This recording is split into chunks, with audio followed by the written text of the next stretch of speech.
21 barangay sa Kalasyaw, Pangasinan ang patuloy na nakararanas ng baha. May live report si Sandy Salvacio. Sandy? Chris, daan-daang mga pamilya pa rin ang nanunuluyan sa mga evacuation center dito sa Kalasyaw, Pangasinan. Majority pa rin kasi ng mga barangay ay lubog sa baha.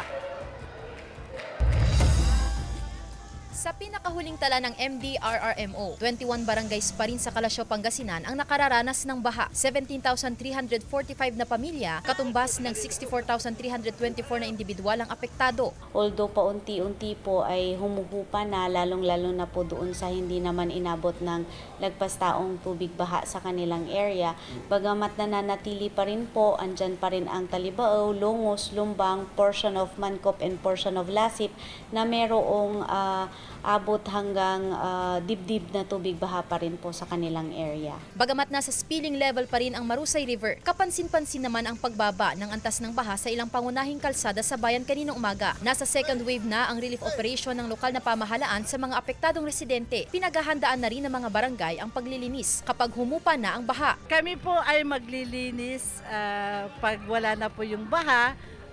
Para sa mga ng mga bata dito, yung mga dengue. Magpo-focus po kami sa mga MRF, yung mga basura natin. Ililigpit po namin, hahakutin lahat. Samantala, nasa 349 pamilya pa rin katumbas ng 1,286 na individual ang nananatili sa mga evacuation center. 264 na pamilya katumbas ng 968 na individual ang nasa Kalasyaw Sports Complex. Patuloy ang abiso ng MDRRMO sa mga naapektuhan ng baha na mag-ingat at magpakonsulta agad sa doktor kung nakararanas ng lagnat o sintomas sa sakit na leptospirosis.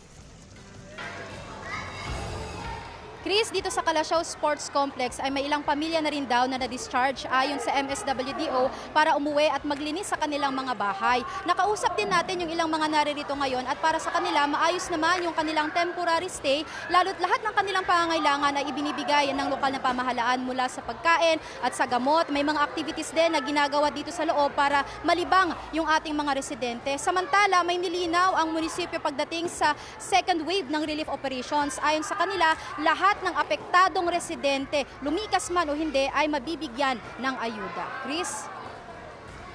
Maraming salamat, Sandy Salvacio.